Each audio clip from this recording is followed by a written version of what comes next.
Boa noite. Boa noite. Ai, deixa eu arrumar aqui. Boa noite. Oi.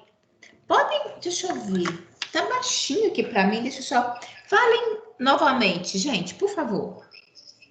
Boa noite, Lu. Aí, agora deu certo. Valeu, muito obrigada. Tava aqui, tava baixinho, não tava ouvindo quase nada. E aí, como vão vocês? Apresentação de trabalhos, animadíssimos? Hã? Claro. Muito bem, isso aí. Gostei de ouvir, Pedro. Deixa eu ver aqui, vocês me mandaram. Deixa eu colocar aqui. Eu vi, vocês já fizeram uma sequência, né? Aqui, Pedro. Deixa eu fazer uma coisinha, gente. Já sei. Ok. Muito bem. Do Pedro foi, agora o da Karine. Estou me encaminhando aqui para quem já me enviou os trabalhos, tá? É bom que quem não enviou, podem já enviar aqui, ó. Para que eu tenha aqui o do Gabriel. Aqui. Meu pai, cadê? Muito bem. Aqui, deixa eu ver o que mais. Do Ô, professora, pode te enviar o slide pelo WhatsApp? Pode, por favor. Até facilita aqui para mim. Aqui, ó. Deixa eu falar. Eu estou com o do Pedro, o da Karine, o do Gabriel e aqui e do Felipe Nadali. Isso, Lara e Sara mandaram agora. Deixa eu ver aqui. Ok. Ok, Sara. Ok. Muito bem. Deixa aqui. Agora eu vou passar só um minutinho, tá? Que eu só vou passar o material para a tela do computador. Isso aqui é coisa da minha menina. Vejamos. Que aí já fica tudo salvo e a gente vai na sequência. Dá mais agilidade aqui para todo mundo. Aqui, vou passar. Abrir. Tá? Esse daqui é o do Pedro. Arquivo salvar como. Ó, Pedro. Vou pôr o nome de quem enviou. Salvar. O que mais? Aqui. Abrir. Meu Deus, é para abrir. Abrir. Ok. Porque ele abriu assim. Deixa eu ver aqui. Esse daqui que enviou foi a Karine. Salvar como. Boa noite. Ei, boa noite. Tá me ouvindo? Meu Deus, Felipe falando. Chocado. Finalmente. Deixa eu ver quem é que tá falando? Felipe! Felipe. Ei, Felipe! Tá Que legal! Estamos te ouvindo, Felipe. Que coisa boa! Bom até demais. medo. Era só pra testar se tá funcionando. Eu acho que ele tem que ter microfone. Tá ótimo. Tá ótimo, Felipe. Tá vendo como que todo mundo gostou de ouvir sua voz? Você é louco? Isso aí é prenúncio do apocalipse. Ô, Gabriel, você, meu filho, você é fogo. Nem eu vou perguntar se você gosta de me ouvir. Não, você gosta, mas o Felipe não eu falava não isso. ouço, não, porque para sua resposta, eu não duvido nada. Deixa quieto. Deixa eu ver aqui. Aqui, ó. Oh, ele não abriu. Espera. Aí assim, Felipe. Muito bem. Eu tenho que habilitar aqui. Muito bem. Salvar como. Professora, calma aí, que o Daniel não tá conseguindo entrar. Não, tudo bem. Tá nesse... Uai, Daniel não tá conseguindo entrar? Normalmente ele é um dos primeiros. Fala com ele que eu tenho... Culpa do Felipe. O Felipe entrou, começou a falar no microfone. As coisas estão se verdade. invertendo agora. As mecânicas de poder Entendi. agora estão Gente do céu. É isso. inacreditável, mano. O Felipe tá falando. Bom demais, tá vendo? Fiquei muito feliz em ouvir o Felipe.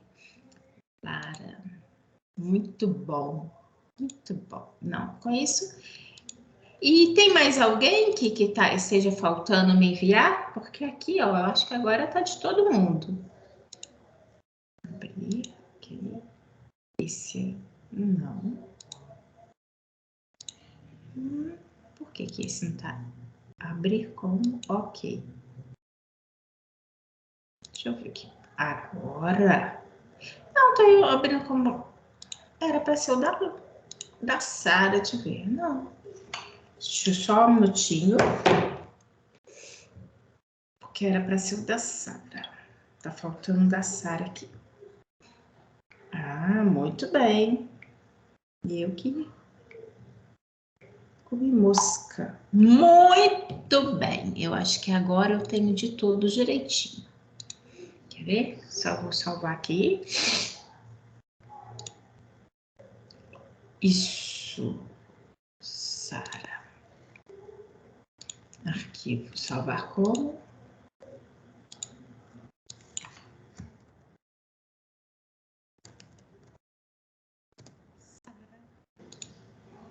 Daniel conseguiu entrar, gente? Ainda não. Não. Deixa eu ver aqui. Deixa eu ver qual que foi a... Engraçado. Deixa eu ver se ele tá aqui. Se eu vejo alguma coisa diferente aqui. Não, olha. O nome dele nem me consta aqui para poder adicioná-lo. Deixa eu ver a sequência que vocês arrumaram, né? Então, vamos ver. Belmont. Foi Pedro o primeiro. Não. Não quero sair, não. Ok, tipo o quê?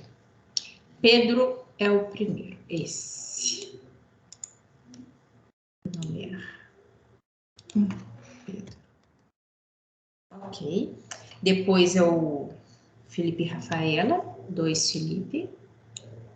Que aí a gente deixa tudo aqui arrumadinho. É bom quanto isso todo mundo vai entrando.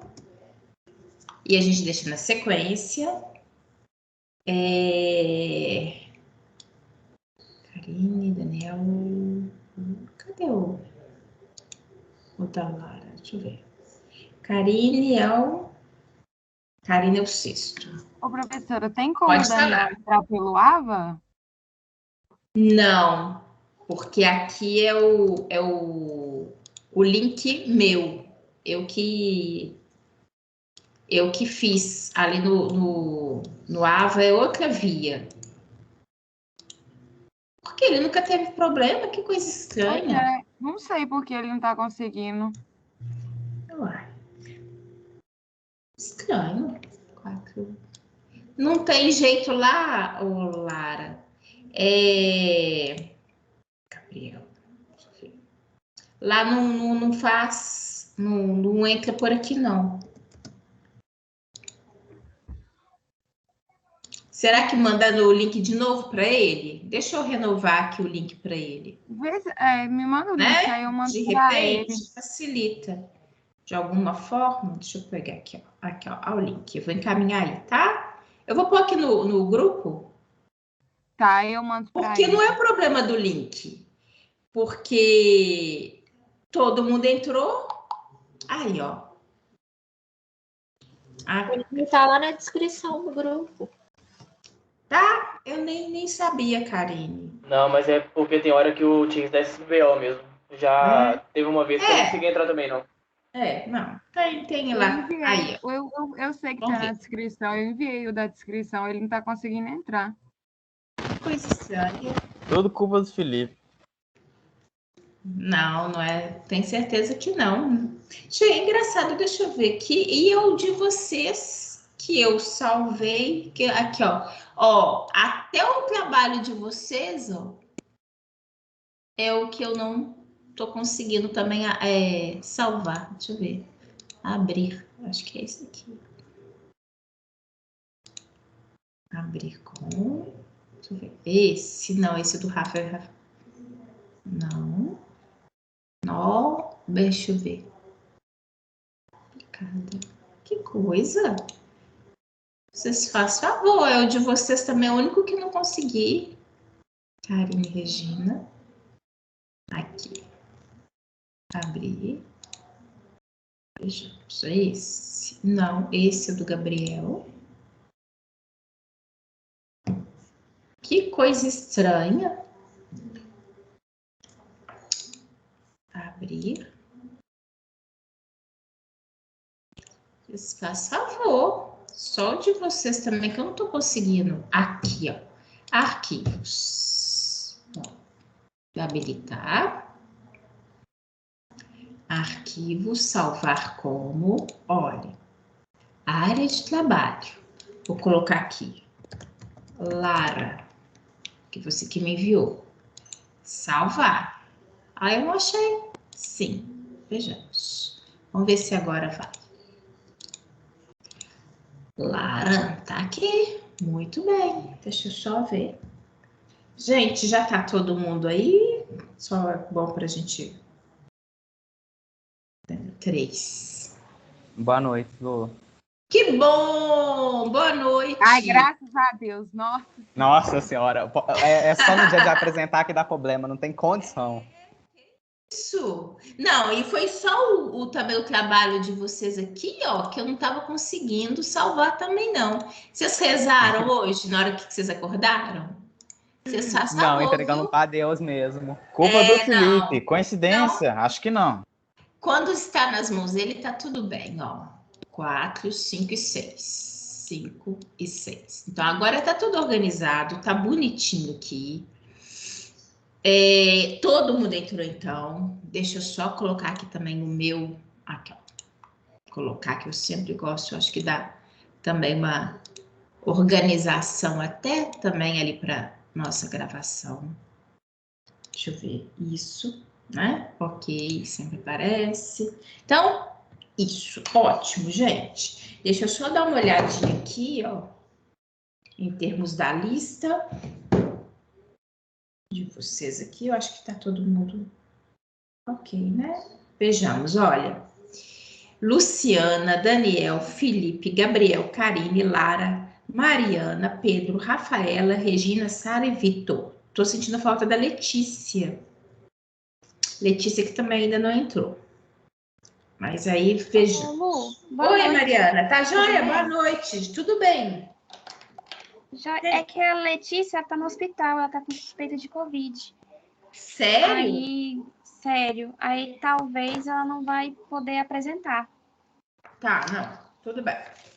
Mas ela ajudou a gente a fazer o trabalho todo. Tá, tudo bem. E depois dê notícia dela pra gente, tá bom? Tá, ela tá no hospital, porque ela tá passando mal, né? Nossa, menina. Aí assim que a gente tiver uma notícia, a gente avisa. Tá ok, tá combinado, tá? Que Deus dela Tá bom. melhora aí, que há de não ser, né? Melhor não ser. Isso. Mas se for também, que ela se cuide e dá tudo certo também, tá? Mantenha a gente em notícias, tá? Por favor. Bem, tá bom. Então, vejamos aqui. Hoje nós temos a apresentação dos trabalhos. Lembrando vocês que semana que vem é aula prática presencial, né?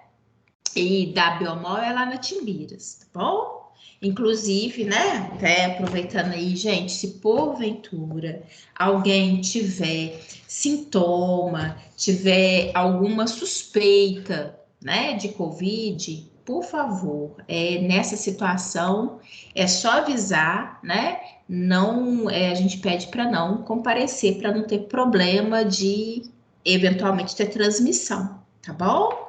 Então, todo mundo, né, se cuidando ao máximo, mas a gente sabe, né? Todos nós somos passivos aí de às vezes ter alguma coisa. Então, se porventura algum sintoma, na dúvida, é preferível, né? É só avisar direitinho que a gente sabe, a gente está no momento que a gente não tem como, né? Não entender essa situação, tá bom? Então, vai semana que vem, se Deus quiser, com todo mundo bem, saudável e sem nada, né? Nada que venha prejudicar. Se Deus quiser, semana que vem, aula prática, tá bom? Mas aí eu mando um avisozinho para vocês, aquilo que vocês já sabem, né? Nada que vocês não saibam, que eu gosto daquela cutucada básica pelo WhatsApp, que é para todo mundo lembrar e saber direitinho de que é, tá bom? Bem, hoje nós temos a apresentação dos trabalhos de vocês. Lembrando que eu pedi, né, para que vocês escolhessem um artigo científico que aplicasse a técnica de biologia molecular, né? A biomol é um ramo das ciências biológicas. E ler o artigo e nos apresentar os objetivos da técnica, o uso dela, montar uma apresentação para a gente em PowerPoint e apresentá-lo aqui para a gente hoje, né? Apresentação com no máximo de 12 slides, tempo médio também de 15 minutos, tá bom? Bem, essa questão do sorteador, graças a Deus, como vocês não precisam, né? Porque aqui vocês são, assim, expert em fazer uma lista ali pra gente, né? De apresentação, que é muito bom. Porque assim, vocês apresentam e a gente não precisa ficar, né? Com dificuldade da apresentação de vocês. Pedro e Vitor, estão prontos? Podemos começar? Podemos sim. Podemos, eu só ver aqui, ó, tem gente querendo entrar aqui agora. Vejamos. É a Lara. Ó, Lara saiu. Vai ver que foi o Daniel que pôs ela para fora. Deve ter sido isso. Provável. Não duvido, não duvido. Vocês, amigos, meu Deus do céu. É igual o Vitor. Deixa eu ver aqui. Eu? O que foi eu? Muito amigo, você também. Pedro e Victor. Você é muito amigo do Daniel, Victor. Você vira e mexe apronta. Claramente, claramente as perguntas já estão prontas. Ah, entendi isso. Bom, que aí você fala, podem fazer perguntas, né? Aí você pergunta para o Daniel pergunta para você. E se eu fosse você, viu, Victor, nem falava nada não, porque você vai ser o primeiro a apresentar. Então, Daniel... É verdade, né? De preferência que o time do Daniel trave o botão ali para ele falar na hora que for a pergunta. Diante disso, você já avisou, Daniel, você tem toda a munição aí para fazer as perguntas para o Victor, tá bom? Já tá anotado. Então, tá bom, aproveitem. Gente, então agora vamos realmente dar início à nossa apresentação. Boa apresentação para todos. Peço que todo mundo fique participativo. De vez em quando vou fazer aquela chamadinha básica, só para ver se vocês realmente estão ali prestigiando os colegas, tá bom? Então, Pedro e Vitor, fiquem à vontade e só me orientem aqui a passar o slide para vocês, tá bom? Ok. Então, primeiro, né? Boa noite, pessoal. Aqui a gente vai apresentar, né, esse trabalho e da aplicação, né, da matéria que a gente está tendo, que é a biologia molecular e a biotecnologia. Pode passar, por favor. Travou. Deixa eu clicar aqui. Tá. Aí. No caso do nosso artigo, nós pegamos ele com esse tema do artigo, né, que é identificação do papiloma vírus humano por biologia molecular em mulheres assintomáticas. O papilomavírus é o mais conhecido como HIV, né? Que é uma infecção sexualmente transmissível. HIV? E que ela... Isso. E HPV. HPV, isso. Confundi. Ok. Às vezes eu troco ele. Tá, e bem. Que ela é uma doença sexualmente... uma infecção, né? Sexualmente transmissível. E ela gera tanto em homens quanto em mulheres. E, no nosso caso aqui, seria em mulheres assintomáticas, que em muitos casos, as pessoas não sabem quem tem ela.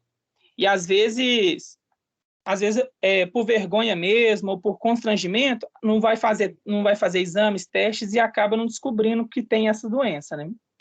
Pode passar, por favor. O objetivo, como está aí, é verificar a associação entre fatores epidemiológicos e a infecção genital pelo papiloma vírus, no caso, o HPV. Passa para mim, por favor. A metodologia ela foi o seguinte. O estudo foi feito com 975 participantes, mulheres, entre 15 e 70 anos. Essas participantes elas vieram de um programa de rastreamento de câncer cervical, que o nome do programa é Liga Feminina de Combate ao Câncer. E as participantes só eram consideradas infectadas quando identificavam a presença do DNA viral através de uma PCR ou de um CH2. Pode passar para mim, por favor.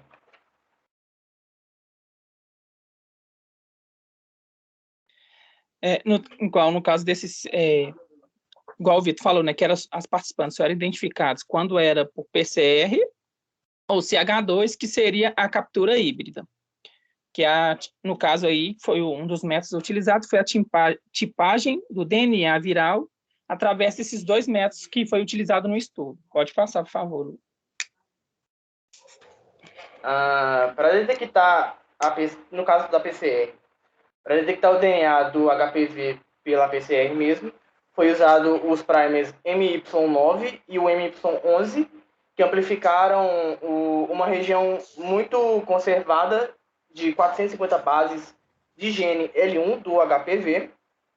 Aí seguiram as etapas do processo da PCR, que foi a aplicação do DNA-alvo pela reação da PCR, com a presença dos oligonucleotídeos, indicadores específicos, que no caso MY9 e MY11. Aí veio o ataque DNA polimerase, 4 desoxirribonucleotídeos, nossa senhora, que palavra grande, e o tampão, que é um 3-MgCl2, junto com 2 oligonucleotídeos, que amplificavam para o gene beta-globina, com 268 pares de base, e representavam um controle interno da reação, para avaliação de... pode pular, por favor, que eu atropelei. Para avaliação da integridade e da suficiência do DNA de cada amostra para amplificação. Pode pular, por favor, de novo.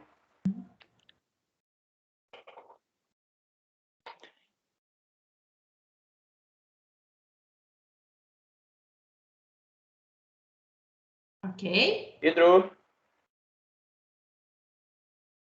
Ih, gente, o Pedro morreu. Ah, tá. Não, é que o fone aqui deu problema mesmo. No caso da minha parte aqui, né, para detecção do DNA viral pela captura híbrida, o material para análise passou por 5 procedimentos, sendo ele a desnaturação do DNA, a hibridização, a captura dos híbridos, a reação deles com os conjugados e a detecção dos híbridos por quimioluminescência. Aí ele teve a reação, né, com uma sonda gênica específica e o material que foi formado de DNA ou RNA capturados por anticorpos que revestem as paredes dos tubos. No caso dos tubos, seriam os tubos uterinos, que seria dentro das moças, né? Pode passar, por favor. A seguir, os híbridos, eles imobilizados, reagem com os anticorpos específicos conjugados com a fosfatase alcalina e formam um substrato estável e são detectados por quimioluminescência ultrassensível. E com essa metodologia, né, eles conhecem o resultado dentro de 6 horas. A gente até ia encaixar uma tabela aqui, só que a gente não ia saber explicar ela, porque ela estava realmente bem específica, com os códigos, vamos falar, com nomenclaturas bem específicas, e o formato da tabela em si mesmo a gente não conseguia explicar. Mas aí mostra, né, o tempo que fica cada etapa, igual dentro de 6 horas que se sabe o resultado. Aí mostra o que acontece nas primeiras meia horas, e assim vai.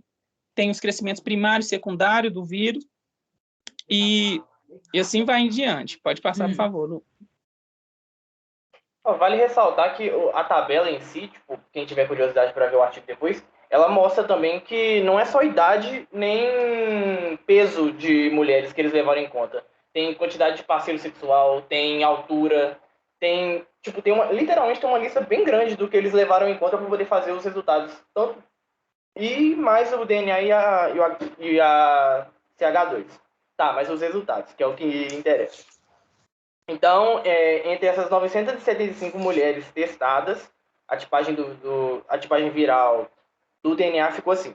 15% testaram positivo para o CH2, 16% testaram positivo para a PCR, e associando os dois métodos, 27% das mulheres foram positivas no DNA, do DNA do HPV. E é isso. O artigo está aí, da Cielo. Um artigo até que legal, é divertidinho de ler. Uhum. E ele é curto. Ok. E só para falar um pouquinho. Pode falar. Só para complementá-lo, é que igual tu falou desses 15% e dos 16%, é porque a escala que eles usaram no artigo, parece, é que não foi uma escala de 100%. Foi, se eu não me engano, acho que 20, Sim, é 27%, verdade. 27%, não um negócio assim. É porque eles não usaram uma escala de 100%, eles colocaram tipo 27% das mulheres já estariam infectadas mesmo, isso eles já teriam certeza.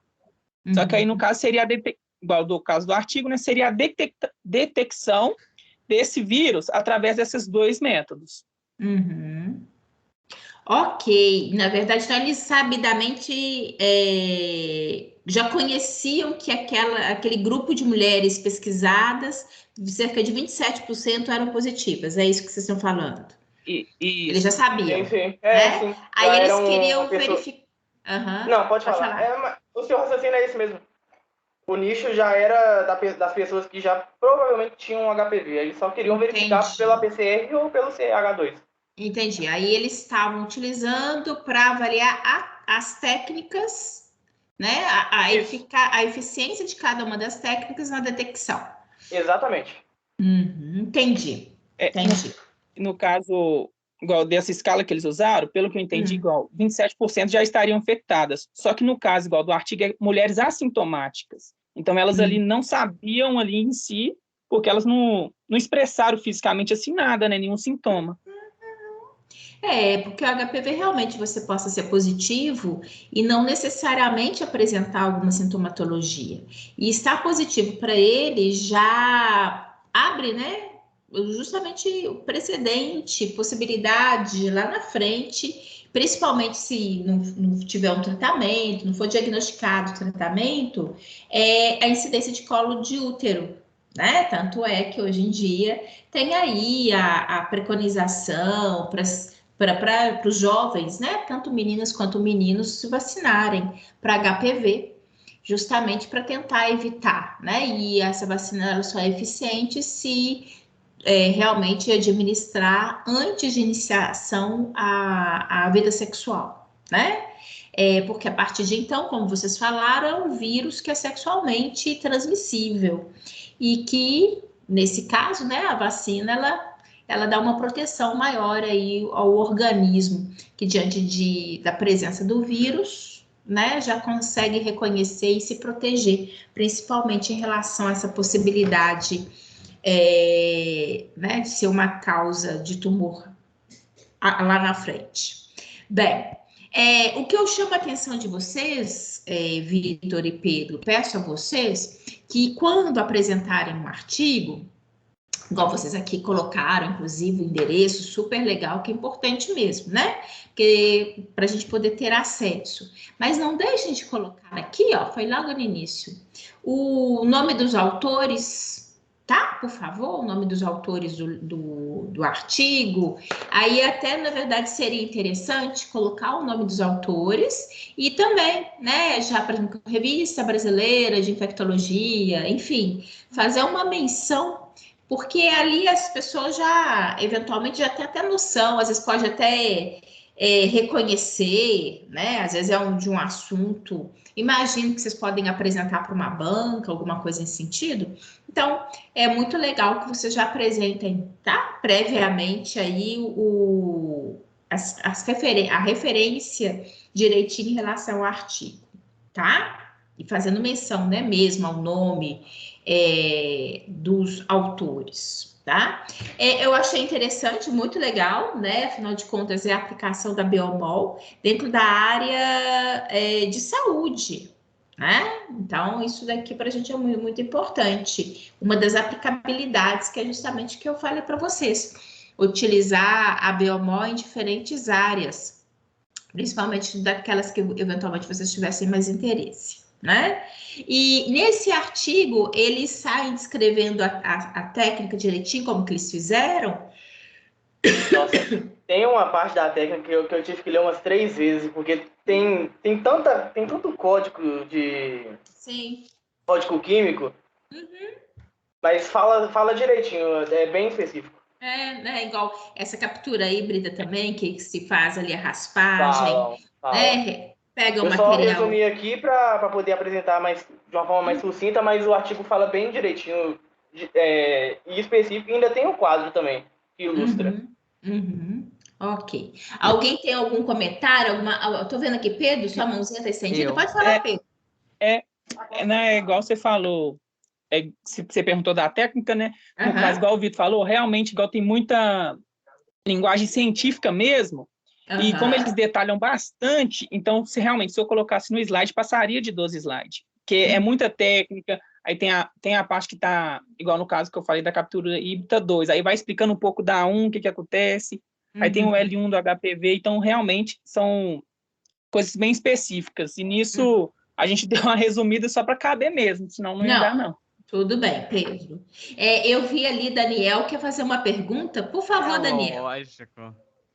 Por eu não sei se favor, fui eu fique à que... vontade. Você poderia, por favor, ficar quietinho. Não, mas é bem simples. É porque eu não sei se fui eu que perdi aqui, se eu desfoquei um pouco e não escutei. Mas eu queria saber se para extrair o DNA foi utilizado sangue ou foi amostra local com suave? Eu não sei se vocês falaram. No caso da amostra, ele eu não vou lembrar agora, é como se fosse um swab, só que ele é bem específico para a parte genital da mulher. Eu não vou lembrar o nome dele agora. Como que é como se fosse como se fosse uma escovinha. Tem um potinho como se fosse o suave, né? E uma escovinha que eles tiram para pegar o material na parte genitália da mulher mesmo. Por exemplo, eu não sei especificamente no artigo, né? Como que eles falam, mas normalmente o que se faz ali para uma captura híbrida, né? Se realiza uma raspagem, tá? No local, inclusive com retirada um pouco de muco, né?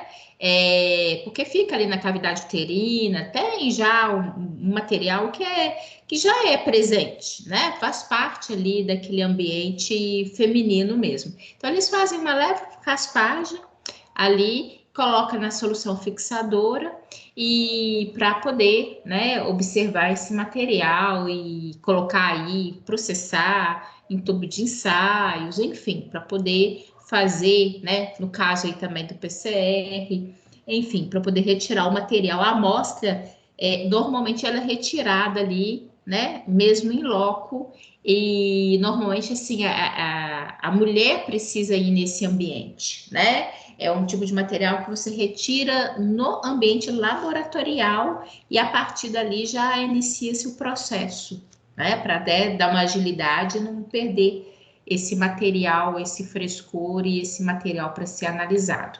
Mas não sei especificamente do que eles falam no artigo. Sim, eu lembrei, eu estava procurando aqui rapidinho, o nome que eles usam é escova cervical. É a escova cervical que eles utilizam. Isso, para fazer essa raspagem. Como se fosse essa raspagem. Ok, então é isso mesmo. Ok, mais alguma pergunta, Daniel? Não, acho que por hoje tá bom. Tá. Mais alguém, gente? Podem ficar à vontade. Pode falar, Pedro. Só um comentário, igual no caso do HPV, né?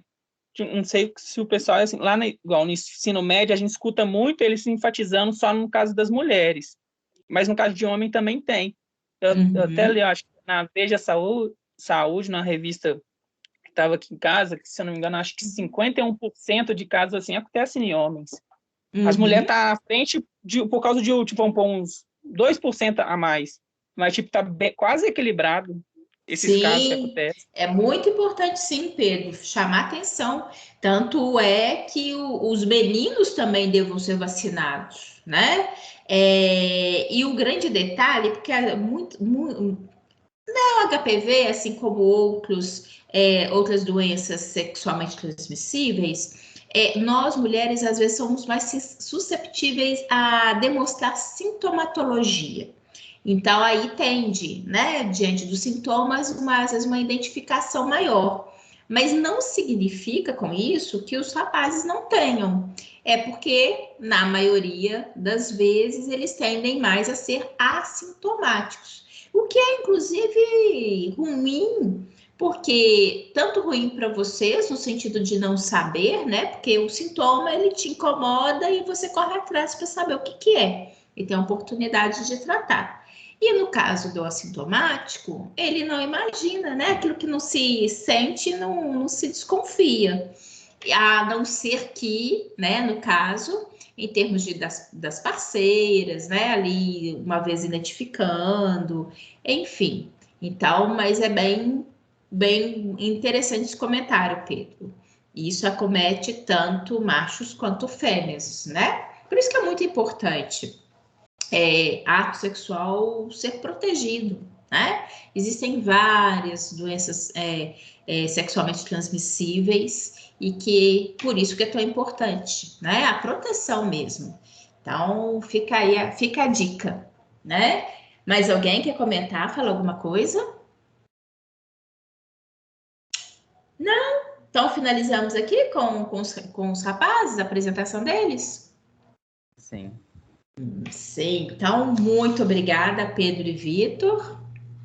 Deixa eu pegar aqui. Então vamos. Queria falar, Daniel, que eu já tô abrindo o Word aqui para poder anotar tudo, viu? Para poder fazer pergunta depois. Fique esperto. Nossa, tu tá falando? Meu Deus. Sem comentários, O meu Daniel. já nem é complicado, né? Quando é competitividade, não é no Kahoot, é nas apresentações. Gente, olha, pelo que eu coloquei aqui, o Felipe e a Rafaela são o segundo ali, não é? Da lista? Isso. Vocês me corrijam se eu estiver errada, tá? Isso, Felipe e Rafaela. Felipe e Rafa, podemos começar com vocês? Podemos. Que ótimo. Então, bom demais ter a Rafaela aqui e o Felipe podendo falar com a gente também. Me orientem aqui para poder passar o slide. Boa apresentação para vocês. Obrigada. Boa noite. O nosso trabalho é sobre detecção de fraude em amostras comerciais de queijo bubalino por adição de leite bovino. Pode passar, por favor. Esse é o artigo que a gente pegou da revista Adolfo Lutz. O nome dele é Detecção de Fraude em Amostras Comerciais de Queijo Bubalino por adição de leite bovino por meio da técnica de reação em cadeia polimerase, PCR multiplex. E aqueles lá embaixo são os autores. Pode passar, pessoal. O objetivo da técnica é proposta por detectar fraudes pela adição de leite bovino nos queijos bubalinos, vendidos comercialmente nos municípios do Amapá e Pará. Porque, além da avaliação da qualidade organoléptica, microbiológica e físico-química do leite, se torna necessário também que os métodos eficazes sejam empregados para a detecção dessas possíveis fraudes. Pode passar, por favor.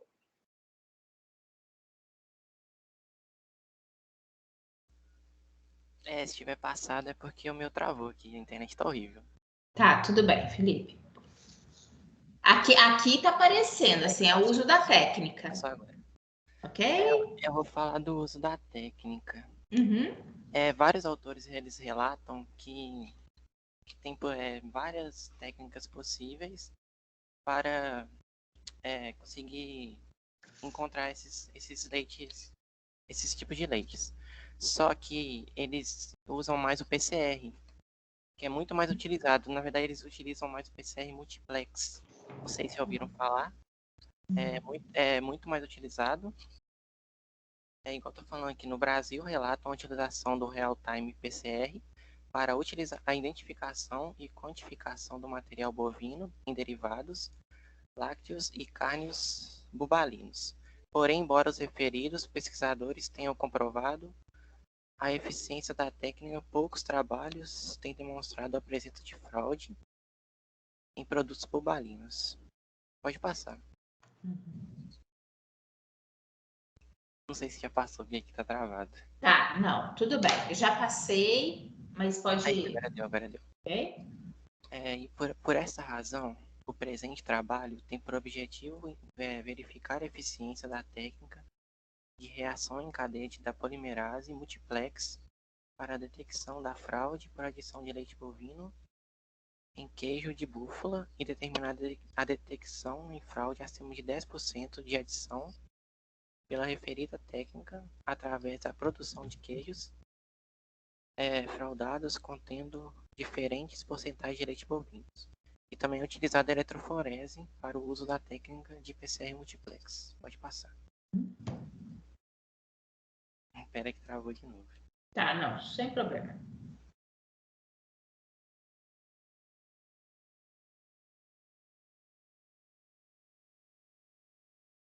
Ainda não apareceu. Não, deixa eu ver. Eu vou voltar. Deixa eu ver. Vou voltar. Uso da técnica.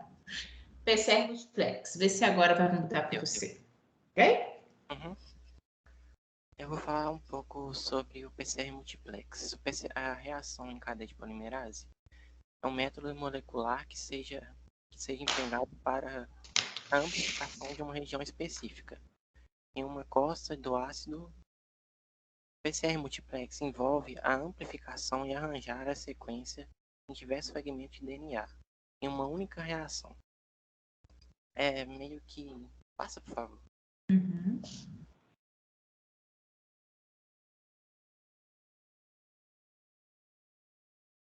Ainda não apareceu. Tá, ok. Isso vai aparecer para você.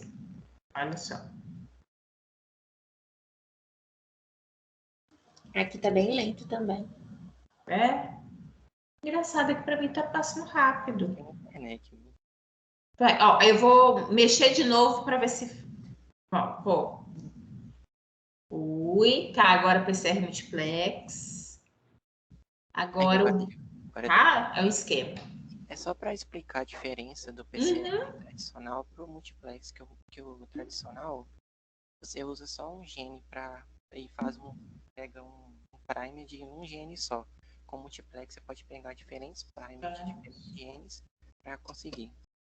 Isso. São diferentes sequências de DNA, né? Em conjunto. Procura no mesmo momento várias sequências. Isso mesmo. Pode passar. E agora? Só falando sobre a eletroforese, porque ela é utilizada também no PCR multiplex. É um método habitualmente usado para separar e também purificar macromoléculas, principalmente ácidos nucleicos e proteínas. Essas moléculas são submetidas a um campo elétrico, no qual migram para um polo positivo ou negativo de acordo com sua carga. Pode passar. Então, através dessa avaliação, observou-se que a PCR multiplex foi capaz de detectar o leite bovino em porcentagens que variam de 10% a 100%. Então, essa pode ser uma alternativa a ser utilizada na rotina de fiscalização desses produtos. E ela demonstrou a existência de fraude de aproximadamente 13% das amostras de queijo de búfala comercializadas na região do Amapá e do Pará.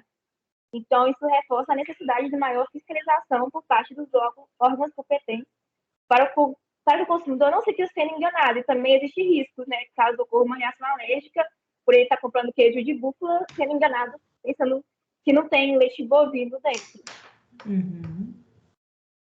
Pode passar, por favor. E é isso. Obrigada. Ok. Muito legal. Ou seja, o bom de colocar vocês para buscar artigos assim, é que vocês vêm com coisas, às vezes, bem diferentes do que normalmente, né, a gente preconiza ali no dia a dia.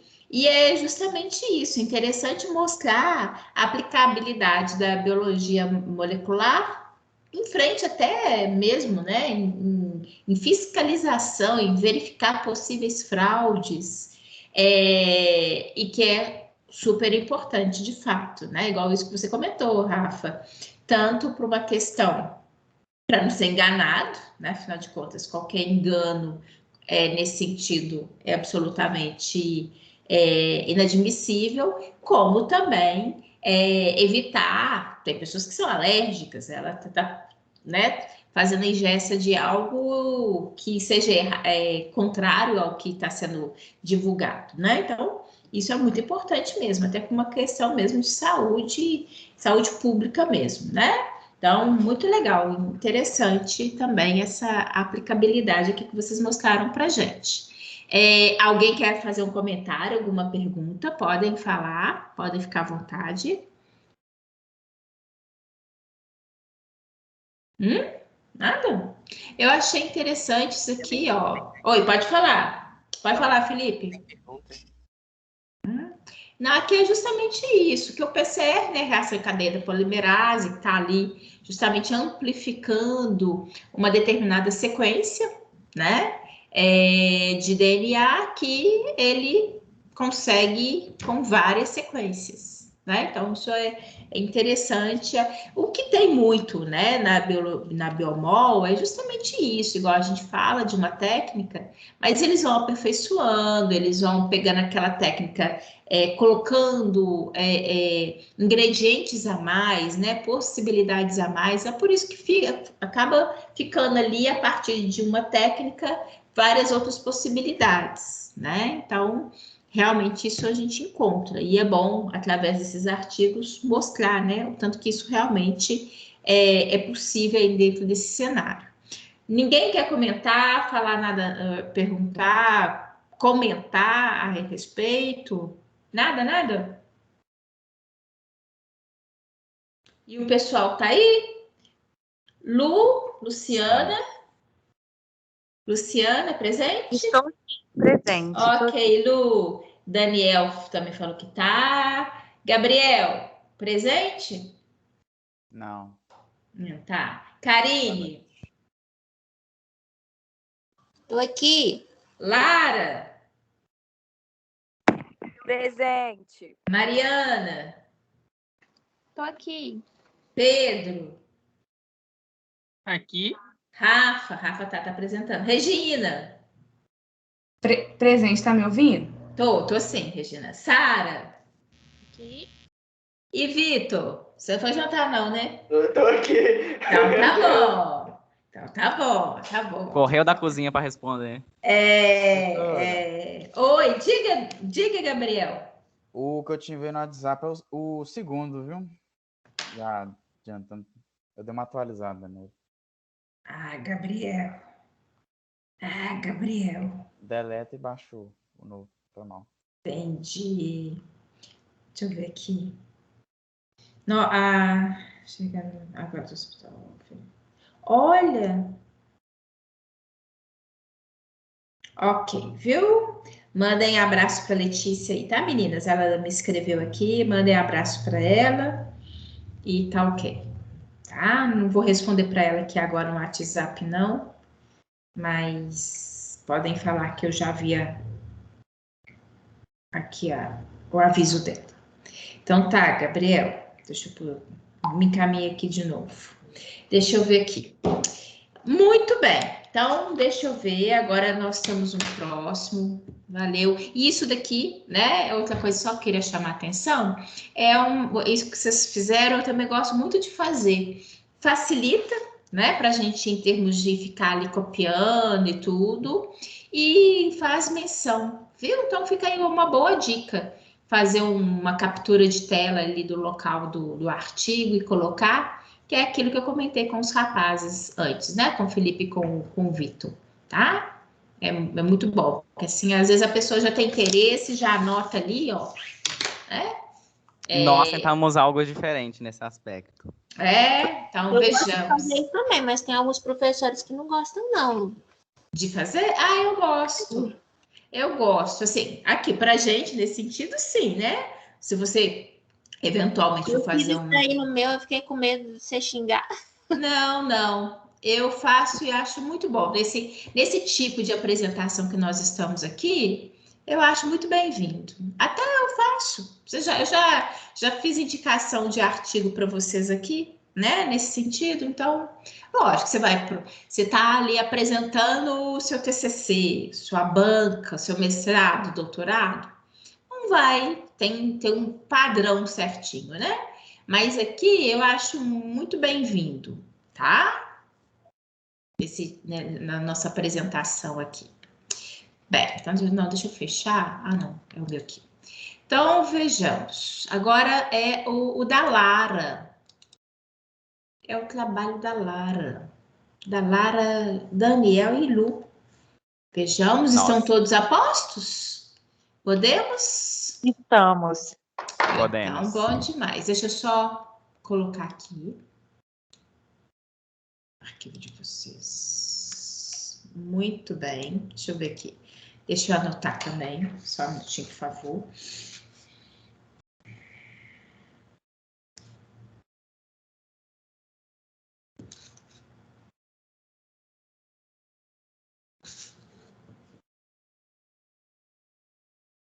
Muito bem, gente.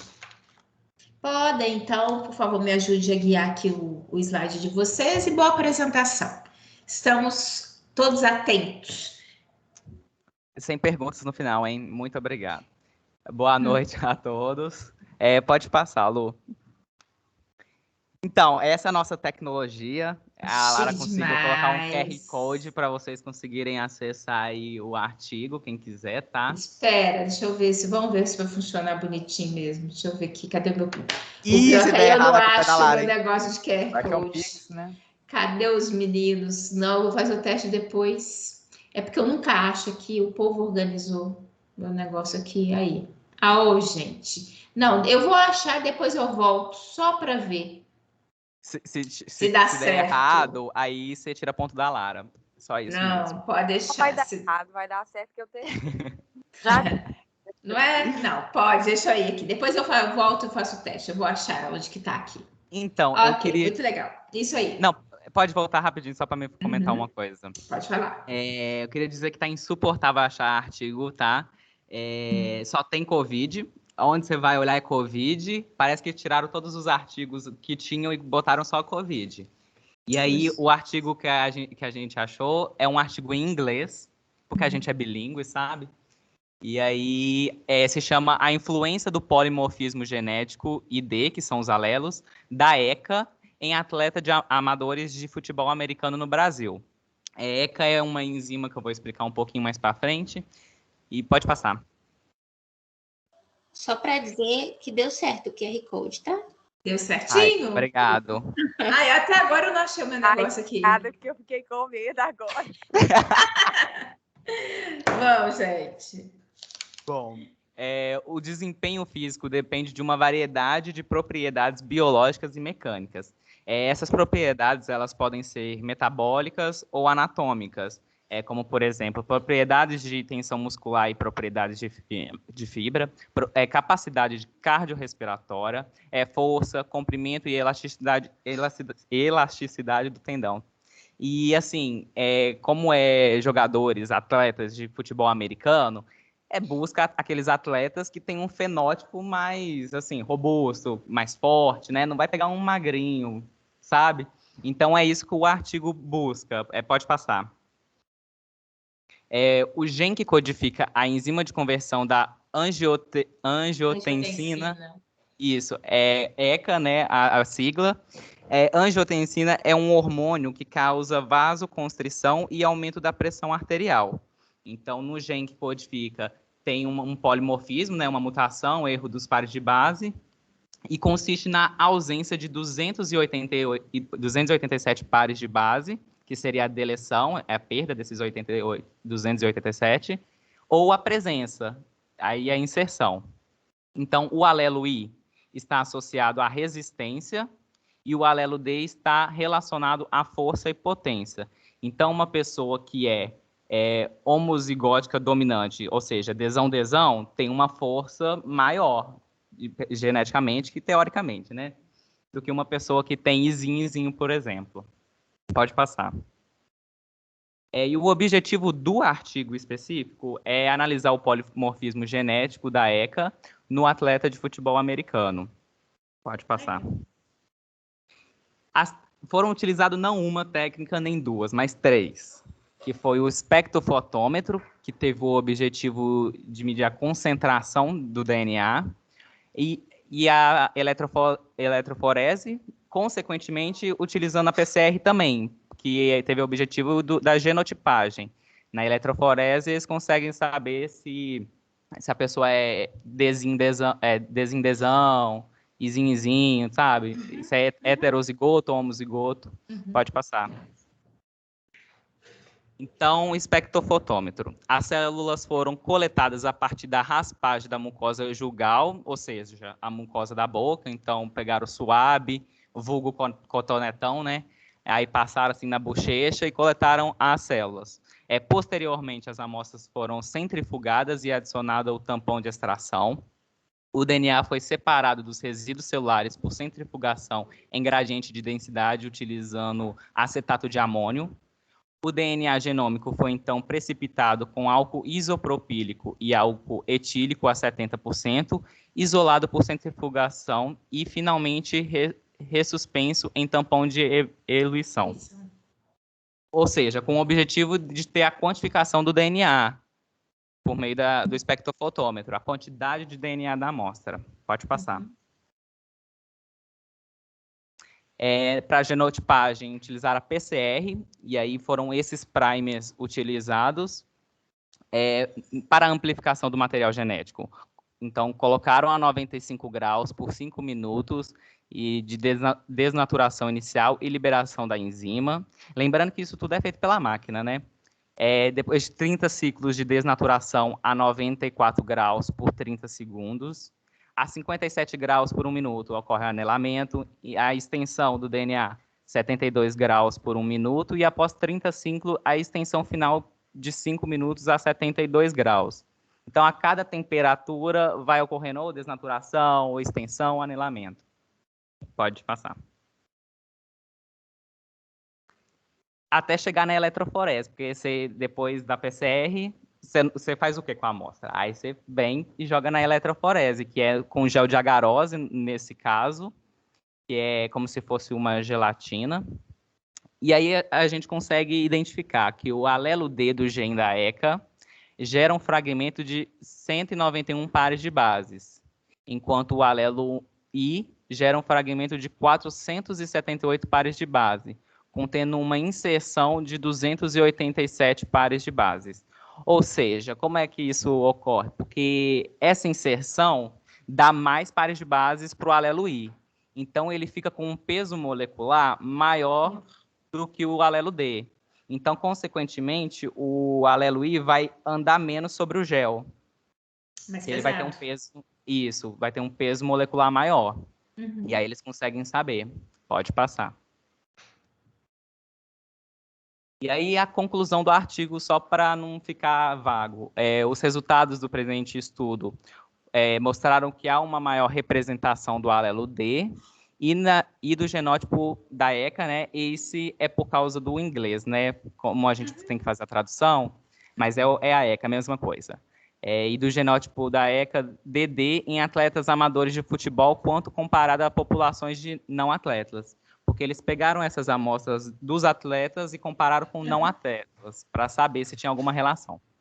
E sujeitos com genótipo DD, desão, têm uma predisposição para o sucesso na prática desse esporte, porque é um esporte que depende da força, da potência, e é exatamente esse alelo desão que traz isso.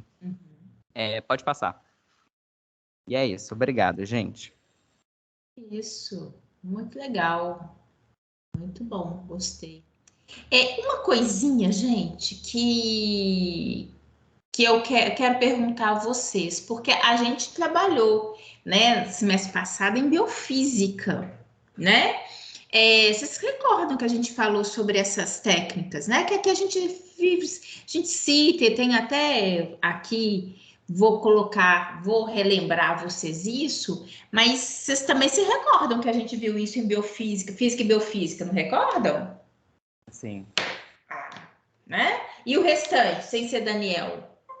Vocês se recordam que a gente viu esse assunto, que a gente falou lá? Né? Porque, inclusive, isso, às vezes eu fico assim, colocando, porque como eu já dei para vocês física e biofísica, eu tento, na medida do possível, agora também citar, falar dentro da Biomol, lógico, né? Até para contextualizar, mas para também não ser cansativa e ficar, né, sempre falando as mesmas coisas, já que ali nós temos técnicas em comum, tá bom? Enfim, mas aí eu acho interessante chamar a atenção de vocês para isso, né? Na hora que vocês falam aqui, falam do gel, né?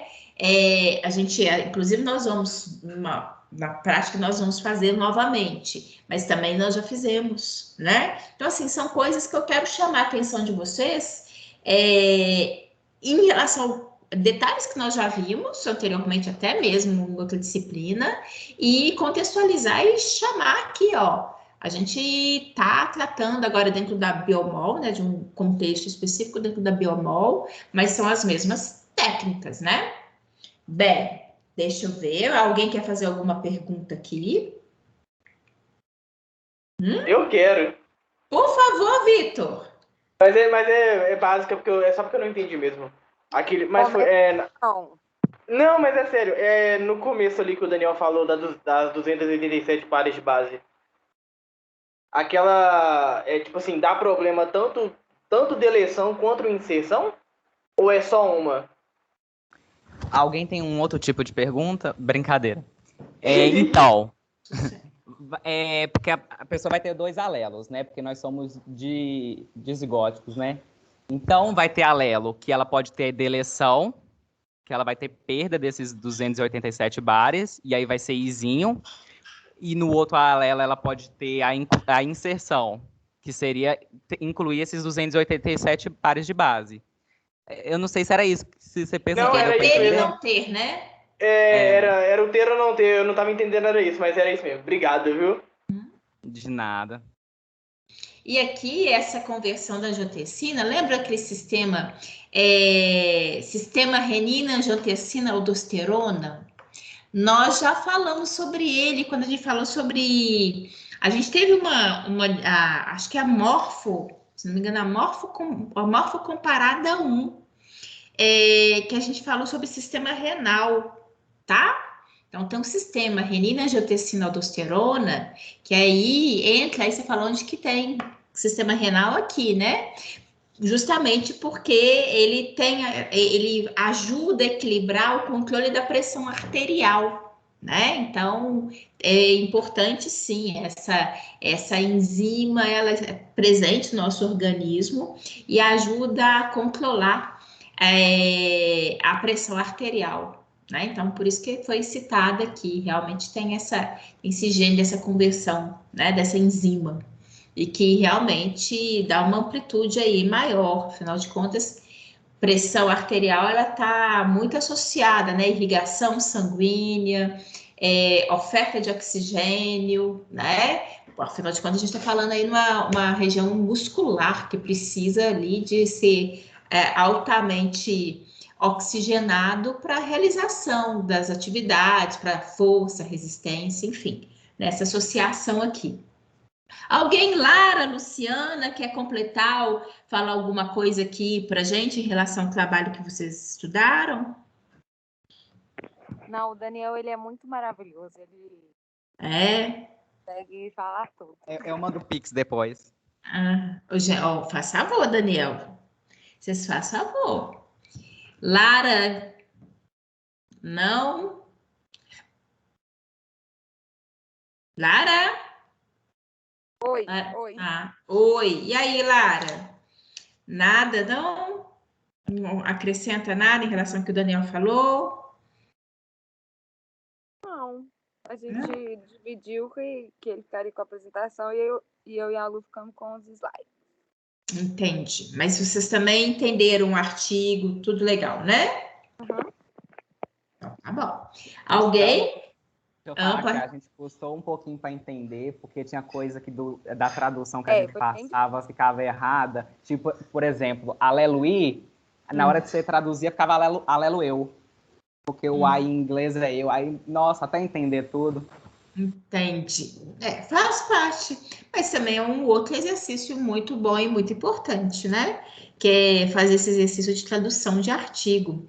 O que às vezes fica muito restrito a só artigo em português, mas a verdade, gente, que na hora que realmente caminha para pós-graduação, tem disso não, né? Ali eles não querem nem saber, o professor te manda um calhamaço de artigos científicos para você estudar de um dia para o outro, e tudo em inglês. E é assim mesmo. Então, não tem jeito não. Isso até me faz recordar. Teve uma vez que eu cheguei em casa correndo, não estava nem com tempo nem para direito tomar banho. Tomei banho assim, correndaço, porque o que tinha de para casa para o outro dia, de coisa para poder estudar, fazer e apresentar trabalho. Tudo de um dia para o outro, assim, ó, no supetão. E você tem que saber e traduzir. Então, um ótimo exercício. Por mais trabalho que se dê, viu? Valeu, é muito bom fazer isso mesmo, ter esse exercício. Mais alguém? Alguma pergunta? Não? Vocês são tão quietinhos, tão caladinhos, mas muito legal também, né? Ou seja, cada artigo aqui que vocês escolhem, aplicação diferenciada, eventualmente até técnicas, né? Que estejam presentes aí em diferentes artigos, mas com objetivos, né? Bem diferenciados. Muito bem. Também gostei muito. Todos os artigos muito interessantes. Ok? Podemos finalizar? Eu acho que agora o próximo, isso é do Gabriel. Deixa eu ver aqui, Gabriel, que você... Deixa eu pegar, substituir o arquivo que você me mandou. Espera aí. Abrir. Papá. Então, ele salva em outro lugar. Arquivo, salvar como...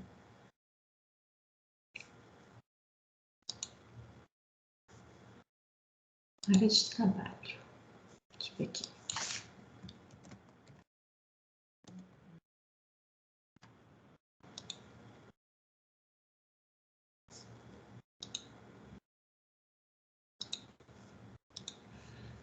Aqui. Gabriel, posso abrir aqui?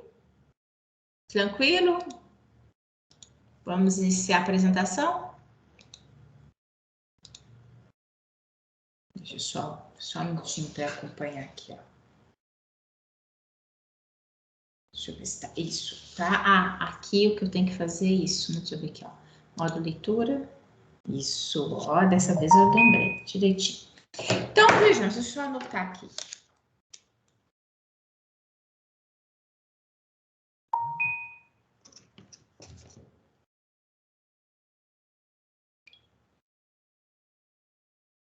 Ah, Sara!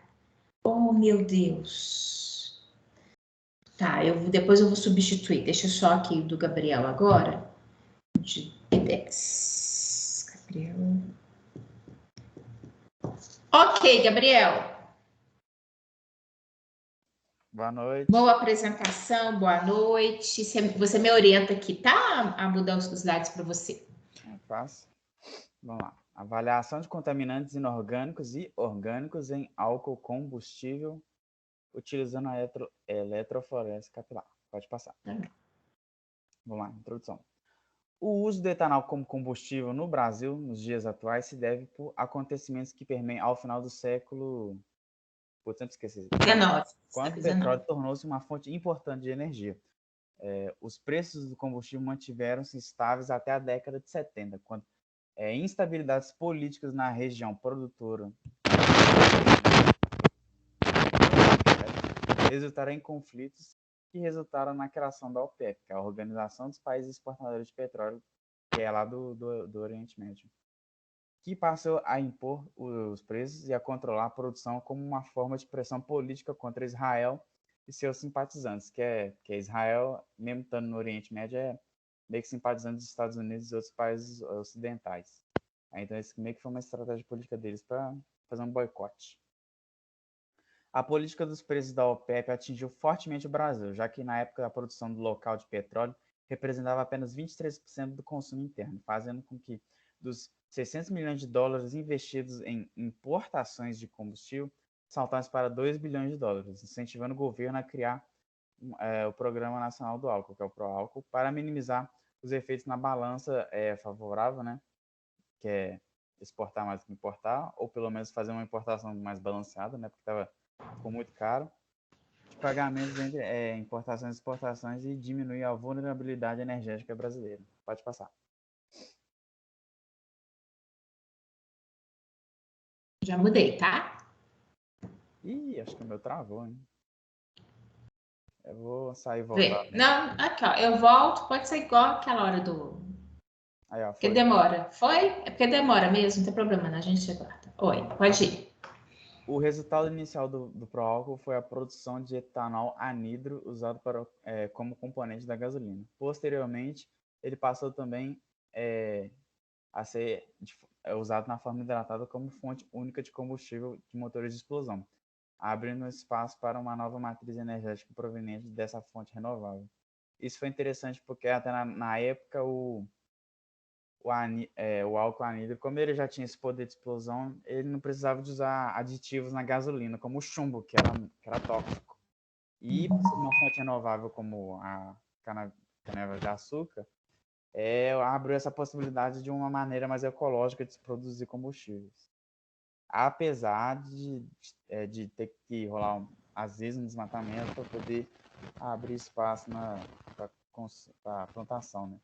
Na verdade, o desmatamento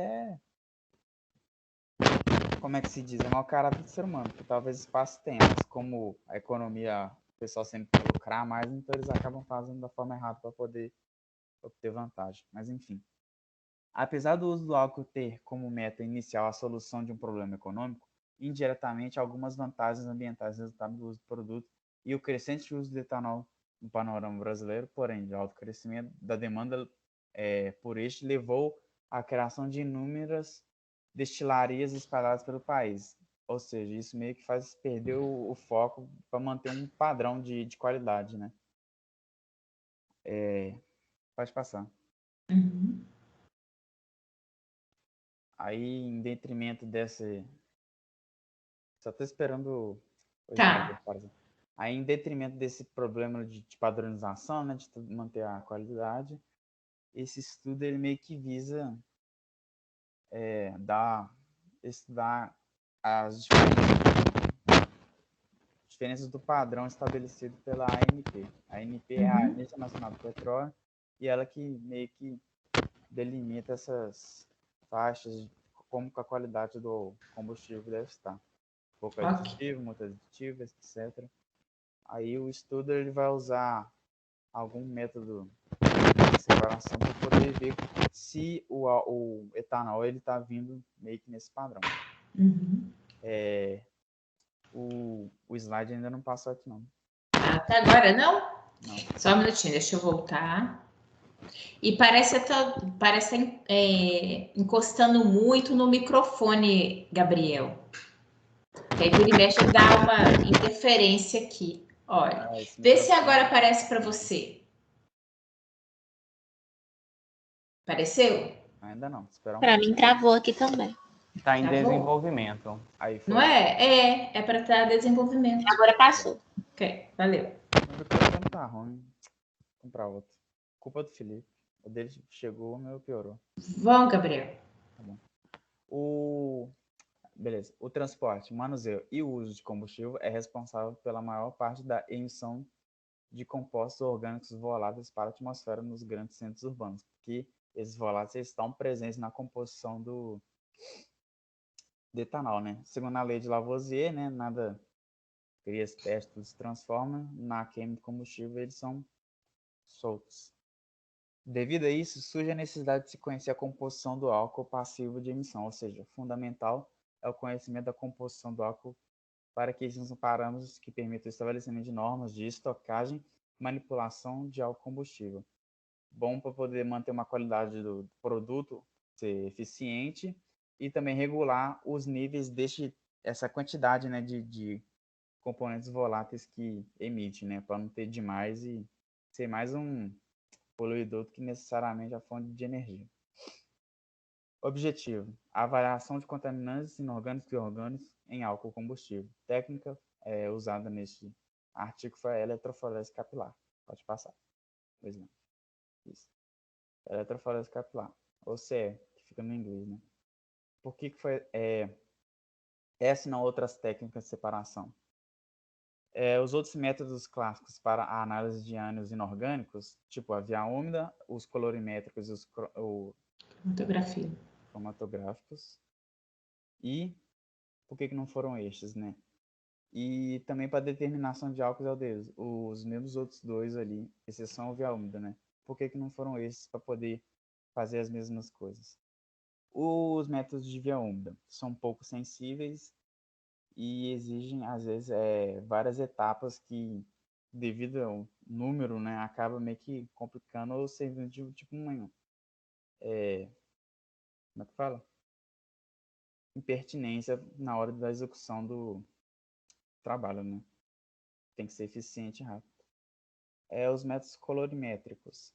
Eles requerem intensa purificação do resgate e que ainda tem que resgatar. Deixa eu explicar isso aqui. Segundo a lei de Lavoisier também, né? Na hora que vai fazer o teste, vamos supor, o material é composto por substância A e substância B. Aí, para poder fazer o método, meio que você vai fazer uma reação química que vai perder, não é que vai perder um solvente, ele pode transformar outra coisa. Aí você analisa o que sobrou, só que às vezes meio que perde alguns componentes. Aí você tem que refazer um método inverso para recuperar e poder analisar de novo.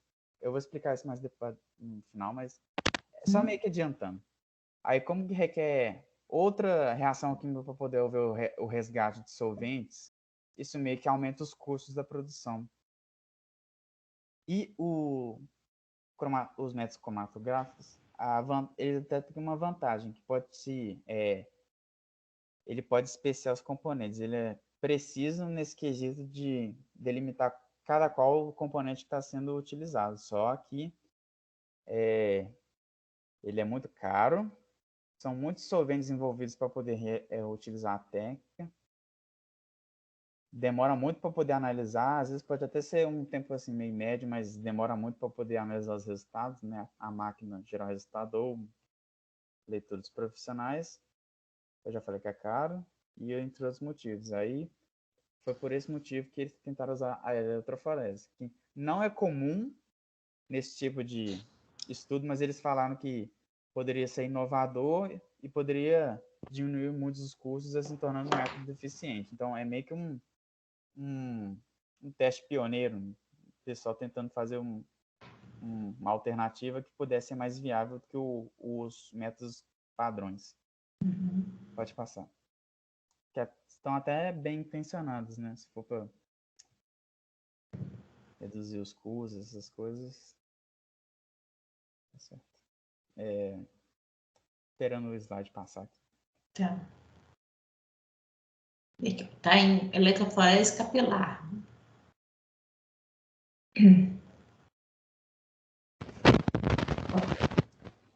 Aí por que foi a eletroforese? Por causa da rapidez da geração dos resultados, ela também é eficiente para distinguir os componentes, menor custo por análise em comparação ao o outro lá, e reduzido consumo de reagentes. Objetivo: alternativa dentre as técnicas de separação convencionais para a especiação da determinação de íons de aldeídos e amostras de álcool combustível. Eles estão tentando meio que achar uma alternativa mais barata e viável para poder fazer a separação. Eles são um adendo, né? Porque na eletroforese ainda é pouco explorada. Eu falei, ainda é pouco explorado para esse tipo de matriz. apesar de ser uma técnica consolidada para a determinação de uma grande variedade de compostos presentes nas matrizes diversas. Pode passar.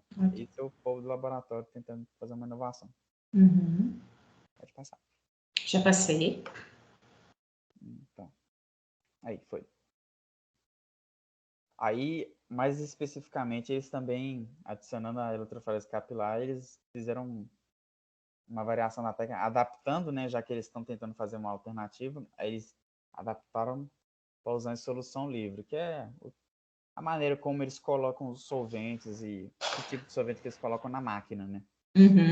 Mas continua sendo eletroforese normal, essas coisas assim. Esses aqui são os reagentes e solventes, tanto os utilizados quanto os presentes no álcool. Isso aqui é meio que o conjunto de todas as substâncias que foram investigadas no experimento. Sulfato de sódio, cloreto de sódio, nitrato de sódio. Esses são meio que acho que é os solventes. Ok. Acho que é aromaldeído, não sei. Aromaldeído, acetaldeído e as acetonas fazem parte de alguns reagentes. Não é formaldeído, não? Formaldeído? Acho que é. Deve ser, eu acho que é. Já o biciclodestrina é um solvente e ele foi o mais eficiente um dos mais eficientes ali para a regulação do teste, segundo o artigo. Ok. Tetraborato de sódio. Esse aí... De nitrofenilhidrazina.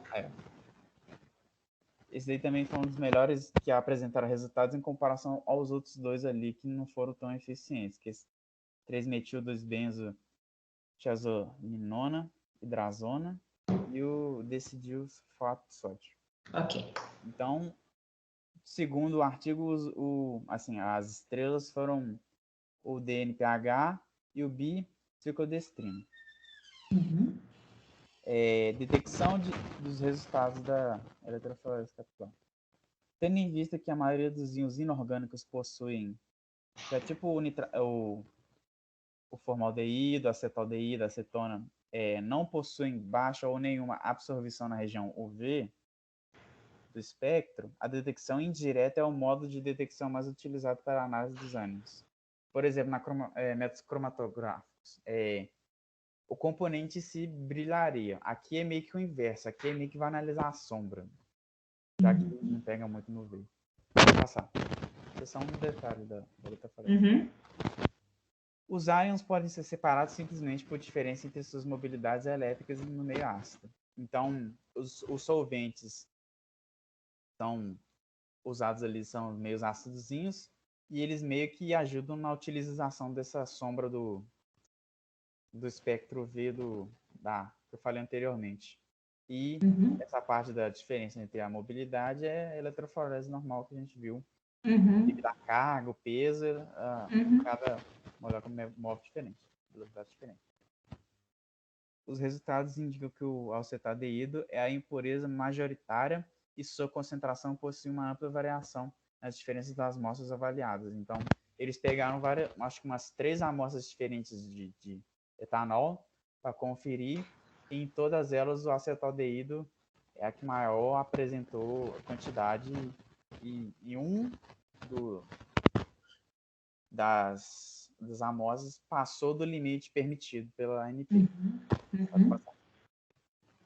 Esse aqui é o desenho que eu fiz para poder simbolizar meio o que aconteceu na eletroforese. Dessa primeira parte para da esquerda, que é toda a eletroforese acontecendo. A solução que vamos representar aí, que seria o etanol, ela é composta, obviamente, por várias substâncias, né? Aí eu coloquei o composto A, que é o que o pessoal do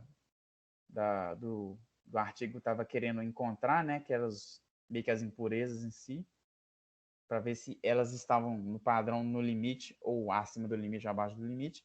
E as outras substâncias que compõem a solução do etanol, que é o BCD aí. Pode ser B, o C, D, não necessariamente BCDE tudo junto. Pode ser várias. Só que aí eu coloquei tudo junto para facilitar. Vermelho com amarelo da laranja, beleza. Solução tá completa. Aí a eletroforese está feita, passa para essa segunda fase aí, entre as barrinhas mesmo roxinhas, que é meio que como que ficou a substância. O composto B, C, D, E, eles foram excluídos, alguns, tipo, a água foi evaporada, essas coisas. Só que para separação, né, do laranja pro amarelo e pro vermelho, meio que rolou uma reação química que meio que decompôs, degradou um pouquinho, assim, mudou a substância do composto A e virou esse composto A asterisco. Aí, para recuperar o composto A, né, para você poder realmente analisar os resultados da eletroforese, se as substâncias estão no limite do permitível ou excederam, tem a etapa de recuperação. Aí eu citei Lavoisier, porque essas substâncias elas não foram perdidas, elas apenas se transformaram. Aí eles vão meio que recuperar a substância de novo e pronto, o composto A está no final da eletroforese, obter os resultados.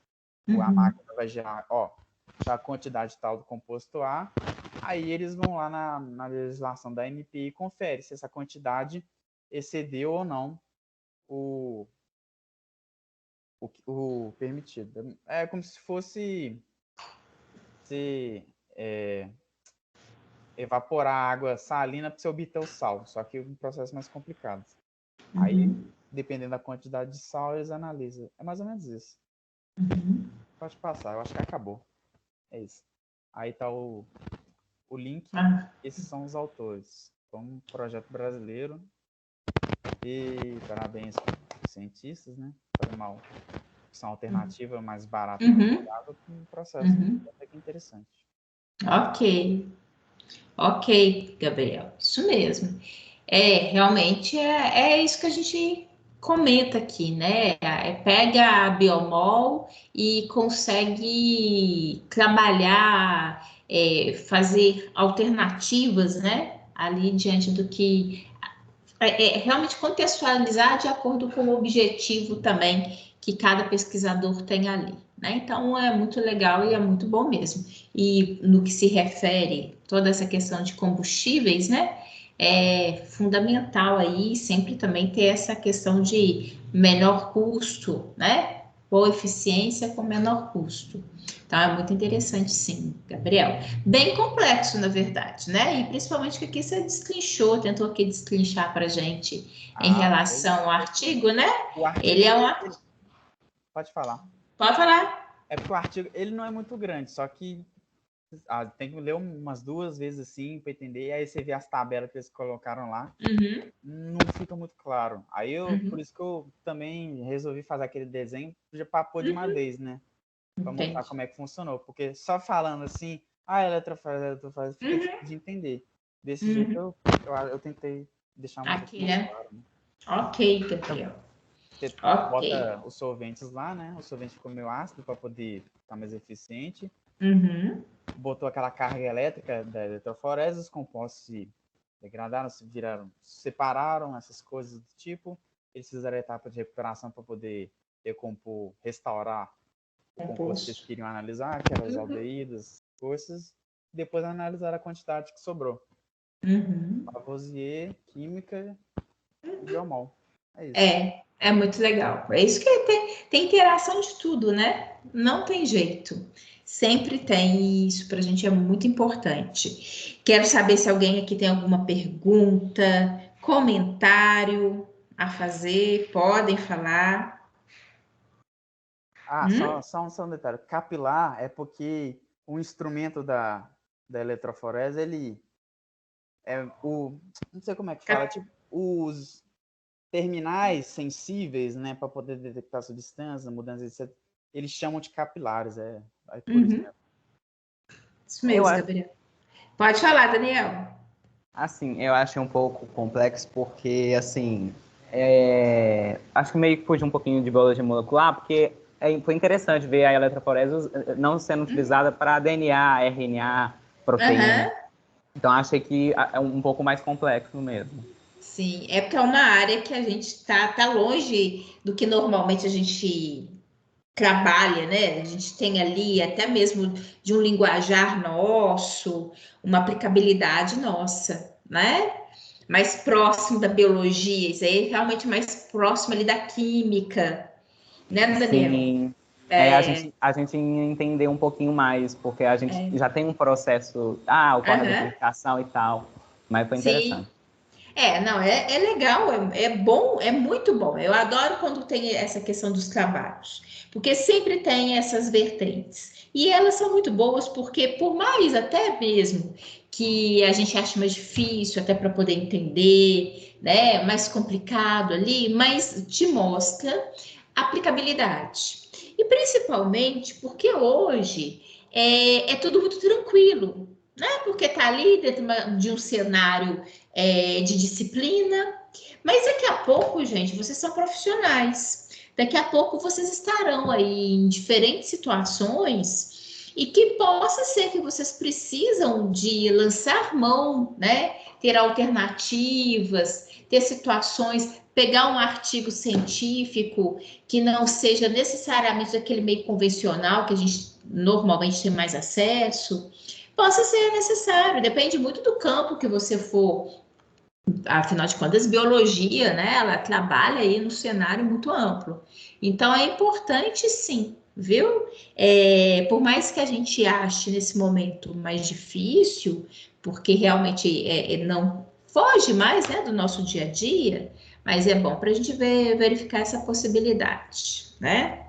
Diga, Pedro!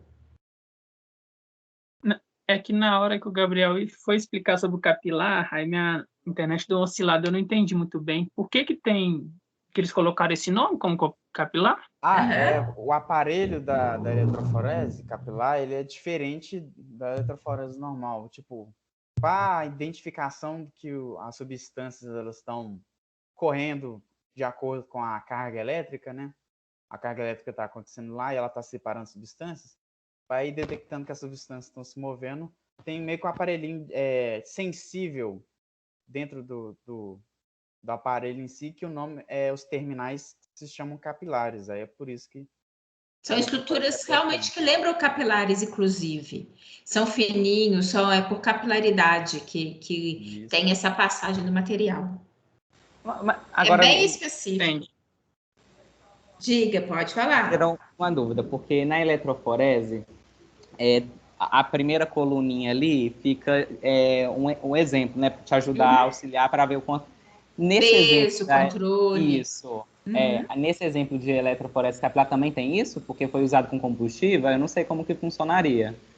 Tem também esse auxílio? Sim. Provavelmente sim, só que lá no artigo eles não mostraram esse desenhozinho do negócio, eles mostraram a tabela que eles criaram com os resultados. Aí eu fico devendo para você isso daí, mas com certeza deve ter sim.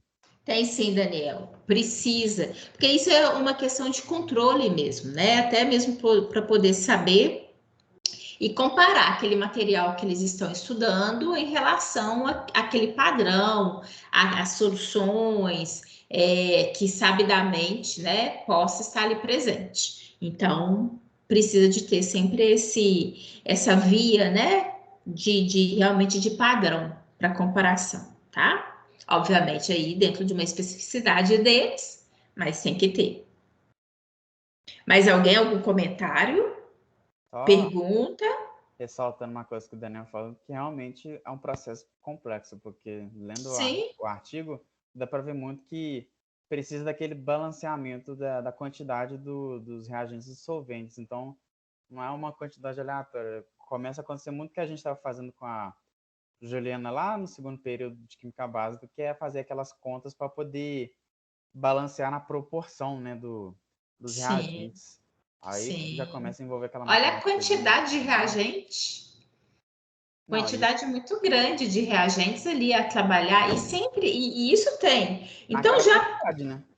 E pegando, então, gente, e contextualizando isso, né? Até você citando que vocês fizeram em química, gente, na hora que a gente cai realmente dentro do laboratório, fazer os nossos experimentos, o que a gente mais faz, né? A gente tem que ter. Eu tenho aqui guardado, até como relíquia, né, da minha época, é um caderno, onde a gente faz ali todo esse equilíbrio que você citou aí, Gabriel, né, que tem que se fazer, a quantidade, para preparar soluções, afinal de contas, esses aqui são reagentes solventes, né, que foram utilizados para essas reações. Então, você tem que ter ali, realmente são receitinhas, sempre tem que verificar essa quantidade exata, né, de solvente, de soluto, de reagente que você vai utilizar, né? Então, é uma química que nós precisamos fazer. E que aí, nesse caso, não é só específico em relação, né, mesmo numa área que é mais voltado para a química, não. Dentro da nossa biologia também. Quando a gente vai fazer ali, por exemplo, quando nós fizemos eletroforese, da próxima vez eu vou chamar a atenção disso para vocês. Várias ali, igual solução tampão, tudo isso que a gente utiliza ali é porque a gente já pega uma coisa pronta, né? Mas vocês imaginem vocês dentro de um laboratório para pós-graduação, na maioria das vezes, vocês não vão pegar coisa pronta, não. Vocês que vão pegar e vocês que vão fazer, né? Depende muito do laboratório. Por exemplo, lá no laboratório que eu trabalhava, eu tinha que fazer tudo, né? Tudo, dentro ali, esses solventes, essas soluções dos quais nós utilizávamos ali para pesquisa, até, já que eu mexia com microscopia, eu fazia soluções fixadoras para revelar foto na câmara escura.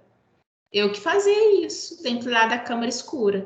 Então, ia até mesmo preparar ali o material para poder revelar, né, para poder fixar uma foto. Então, assim, a gente que é da biologia, isso é muito importante, por isso que eu estou destacando isso, já que tocou nesse assunto, a gente trabalha o tempo todo e muito com isso, né? Mesmo, eu vou utilizar uma técnica, vou fazer uma aplicação dentro da biologia, que é né, dentro da minha praia, mas essa parte química básica, ela não tem jeito, ela não tem como fugir da gente, não, viu? E nem a gente fugir dela, não. Ali, trabalhar, é fundamental, viu? Mais alguém? Algum comentário? Pergunta? Não? Então é isso. Obrigada, Gabriel. Muito bom aí para dar uma esquentada, né? Uma ativada aí nos neurônios geral. Vou fazer o seguinte, a gente já está, né? A gente já está aí no nosso intervalo. Vamos para o nosso intervalo. Na volta a gente já retoma aí com o próximo trabalho, tá bom? Beijão para vocês. Deixa eu ver aqui qual que é o próximo. Vai ser o da Sara, né? O grupo da Sara. Depois a Karine. Tá bom? A gente volta já já. Até. Até. Daqui a pouco. Até, Pedro.